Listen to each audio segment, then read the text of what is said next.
जी wish जी, पहले तो आपका स्वागत हमारे चैनल में। आपसे पहला सवाल ये है कि आपका जीवन पूरा जो है कांग्रेस में बीता है और आपके पास बहुत महत्वपूर्ण पद भी रहे हैं, आपने बहुत संघर्ष भी किया है और इसके बावजूद आज आपने कांग्रेस को बाय बाय कर दिया है। क्या बड़ी वजह रही होगी?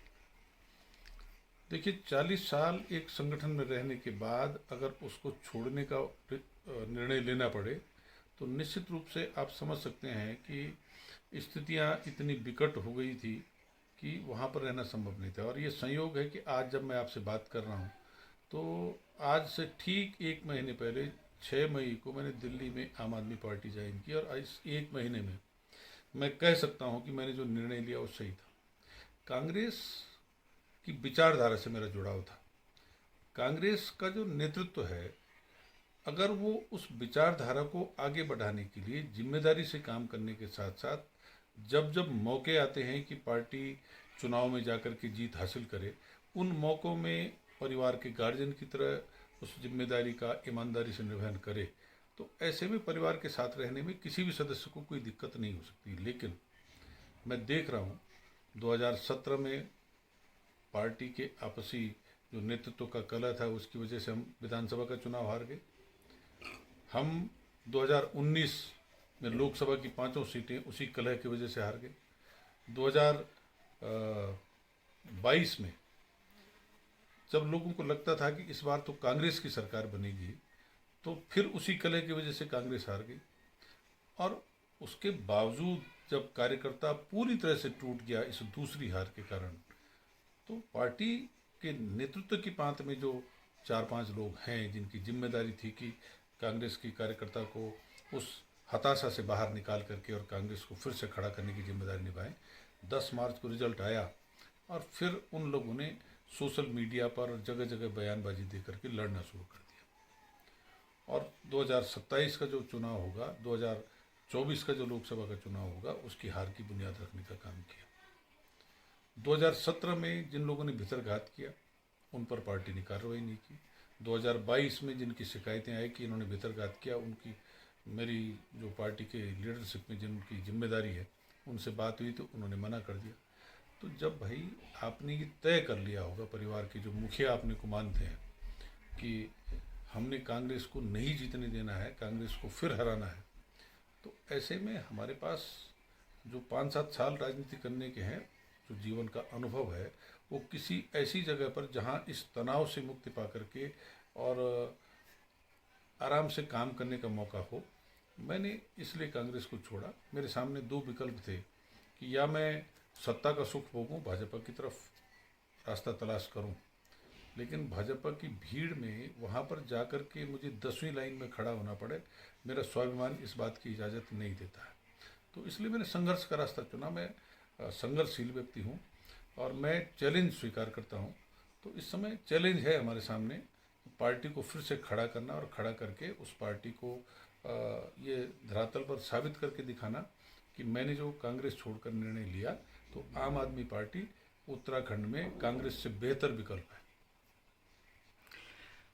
अभी आपने आम आदमी पार्टी को चुना, इसमें आपने क्या इसका भविष्य देखा और आप कांग्रेस को क्या देखते हैं कि जो दिन पर दिन जो है इसका जो है ग्राफ गिरता जा रहा है? नहीं, मैं नहीं, पूरा देश देख रहा है। होता क्या है कि किसी पार्टी के जीतने में उसकी विचारधारा, उसकी नीतियाँ, उसके शासन में जो उसकी कार्यप्रणाली से लेकर के जो उसकी सरकारों के काम है, वो उसकी जीत का आधार बनते हैं। लेकिन सबसे बड़ा जो आधार बनता है वो पार्टी का नेतृत्व जो होता है। जब जनता उस नेतृत्व पर विश्वास करती है, नेता पर विश्वास करती है, तो फिर जनता बाकी सब भूल करके उस नेता के नाम पर वोट देती है। कांग्रेस उस विश्वास को खो चुकी है और कांग्रेस उस विश्वास को अर्जित करने के लिए जो करना चाहिए उसको करने के लिए तैयार नहीं। मैं देख रहा था कि उदयपुर में चिंतन शिविर हुआ, तो वहाँ पर पंजाब के जो अध्यक्ष थे, वो सिद्धू। नहीं, सिद्धू नहीं, पंजाब के एक पूर्व अध्यक्ष जो है उस समय पार्टी छोड़ते हैं। ऐसे बहुत सारे लोग जो कांग्रेस में लंबे समय तक रहे, जिनको कांग्रेस ने स्थापित भी किया, वो कांग्रेस को छोड़ छोड़ करके जा रहे हैं। और कांग्रेस नेतृत्व जो है आज इस बात की चिंता नहीं कर रहा है। मैं अभी देख रहा हूँ हरियाणा में एक विधायक कुलदीप बिश्नोई राहुल गांधी से मिलने का समय मांग रहे हैं, लेकिन राहुल गांधी समय देने के बजाय चीज़ों को टाल रहे हैं, और उसका परिणाम होगा कि रणजीत सिंह सुरजेवाला को राज्यसभा का सदस्य बनने में दिक्कतें पेश आएंगी। हो सकता है कि हार का सामना करना पड़े। और नेतृत्व जिसकी जिम्मेदारी है कि इस ढंग के झगड़े झंझट को निपटाने की, वो तमाशबीन हो या वो इसको गंभीरता से न ले रहा हो। ऐसे ही प्रदेश में है। प्रदेश में 53 टिकट जो पहली लिस्ट में आए उस पर सबने अप्रिशिएट किया कि सही लोगों को टिकट दिया गया, लेकिन बाद में जो 17 टिकट आए, तो मैं प्रमाणिक होता तो मैं कह देता, लेकिन खबरें बहुत खराब हैं कि कुछ न कुछ सौदेबाजी हुई है। अब जब टिकटों के सौदे होंगे, उस पार्टी के नेता करेंगे जिसकी सरकार बनने की बात चल रही हो, तो आप समझ सकते हैं कि नेतृत्व जनता के बीच में अपना विश्वास खत्म कर रहा है। और यही वजह है कि केजरीवाल जी ने जिस तरह से 2 बार सरकार बनाई, पहली बार अच्छी संख्या में विधायक जीत करके आए और वहाँ पर जो काम करके दिखाए, तो उसी का परिणाम है कि पंजाब जैसे सीमावर्ती राज्य में आम आदमी पार्टी की सरकार बनी। और अब जो अगले 2 चुनाव हैं हरियाणा और हिमाचल में, वहाँ पर आपको कुछ दिखाई देगा कि जो एक राष्ट्रीय पार्टी है वो तीसरे नंबर पर खिसकती जा रही है और आम आदमी पार्टी आगे खड़ी होती जा रही है। और वो उत्तराखंड में उस विश्वास, उस परिणाम से एक नई जागृति आएगी और लोग आम आदमी पार्टी के साथ जुड़ करके यहाँ पर एक ईमानदार सरकार, एक ऐसी जिम्मेदार सरकार बनाने की दिशा में जुड़ते हुए दिखाई देंगे। तो उस दिन आपको लगेगा कि मेरा फैसला सही था। आम आदमी पार्टी जो कि अभी उत्तराखंड में ज़ीरो है, और अभी का जो चुनाव आपने देखा उस पर भी उसका अच्छा परफॉर्मेंस नहीं रहा है, फिर भी आपने उसको ज्वाइन किया, क्या बड़ी वजह रही? मैंने आम आदमी पार्टी का कांग्रेस छोड़ने से पहले घोषणा पत्र पढ़ा। मैंने 3 पार्टी, कांग्रेस के नेता राहुल गांधी, मैंने भाजपा के नेता नरेंद्र मोदी जी और आम आदमी पार्टी के नेता अरविंद केजरीवाल जी के अलग अलग मौके पर जो बातें कही जाती हैं स्पीच के रूप में, कहीं नीतिगत बातें कही जाती हैं, तकरीबन 15 से 20 दिन तक उसको सुन करके उस पर पूरा चिंतन मनन मंथन किया। मैं अगर स्वार्थी आदमी होता तो फिर मुझे ये सब सुनने की ज़रूरत नहीं थी, मुझे सीधे सीधे भाजपा का रास्ता तलाश करना चाहिए था। मुझे ये लगा कि 40 साल जो मेरा मकसद था कि हम अपने लोगों के लिए एक जिम्मेदार और जवाबदेह सरकार दे करके उनकी परेशानियों में उनके साथ खड़ा हो सके, उनकी परेशानी को दूर करने का काम कर सके। कांग्रेस 89 के बाद जिस रास्ते पर चल पड़ी है, केंद्र में सरकार रही लेकिन राज्यों में सरकारें घटती गई और कांग्रेस का नेतृत्व उसकी चिंता करनी छोड़ चुका है।